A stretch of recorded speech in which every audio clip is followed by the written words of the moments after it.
Wisdom of Solomon chapter 19. But the wicked, merciless wrath assailed until the end. For he knew beforehand what they were yet to do. That though they themselves had agreed to the departure and had anxiously sent them on their way, they would regret it and pursue them.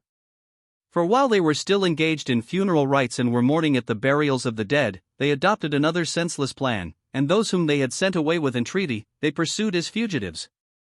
For a compulsion suited to this ending drew them on, and made them forgetful of what had befallen them, that they might fill out the torments of their punishment. And your people might experience a glorious journey while those others met an extraordinary death. For all creation, in its several kinds, was being made over anew, serving its natural laws, that your children might be preserved unharmed. The cloud overshadowed their camp, and out of what had before been water, dry land was seen emerging, out of the Red Sea an unimpeded road, and a grassy plain out of the mighty flood. Over this crossed the whole nation sheltered by your hand, after they beheld stupendous wonders. For they ranged about like horses, and bounded about like lambs, praising you, O Lord, their deliverer. For they were still mindful of what had happened in their sojourn, how instead of the young of animals the land brought forth gnats, and instead of fishes the river swarmed with countless frogs. And later they saw also a new kind of bird when, prompted by desire, they asked for pleasant foods. For to appease them quail came to them from the sea. And the punishments came upon the sinners only after forewarnings from the violence of the thunderbolts. For they justly suffered for their own misdeeds, since indeed they treated their guests with the more grievous hatred. For those others did not receive unfamiliar visitors, but these were enslaving beneficent guests.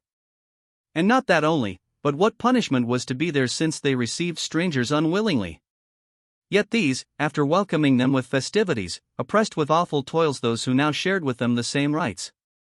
And they were struck with blindness, as those others had been at the portals of the just, when, surrounded by yawning darkness, each sought the entrance of his own gate. For the elements, in variable harmony among themselves, like strings of the harp, produce new melody, while the flow of music steadily persists. And this can be perceived exactly from a review of what took place.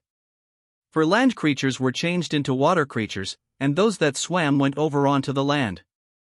Fire and water maintained its own strength, and water forgot its quenching nature.